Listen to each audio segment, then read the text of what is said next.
Bu oxirgi shans reyestrdan chiqish uchun. Agar siz 2025-yil yoki yanvarda boshida Rossiya territoriyasiga kirgan bo'lsangiz va hozirgi kungacha reyestrdan chiqmagan bo'lsangiz, iltimos videoni oxirigacha eshiting. Biz bilamizki, Rossiya davlati yil davomida faqat 90 kun Rossiyada yurishga ruxsat beradi.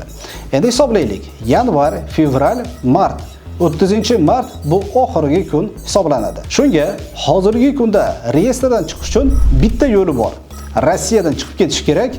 E'tibor berdik. Praktikada Rossiyadan chiqqan odamlar bir kun yoki 2 kunning ichida reyestrdan chiqishyapti. Siz Rossiyadan chiqib ketganingizdan keyin reyestrdan chiqasiz. Shundan keyin Rossiyaga qaytib kirganingizda sizni 90 kunlik limitingiz hali tugamagan bo'ladi.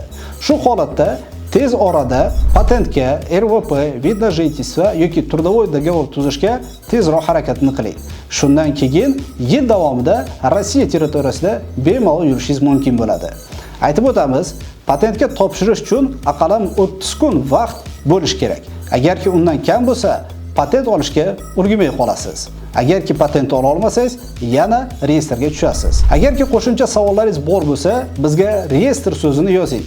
Sizning ishingizni o'rganib chiqamiz va yordam berishga harakat qilamiz. Aytgancha, bizning kanalimizga obuna bo'lganingiz uchun katta rahmat.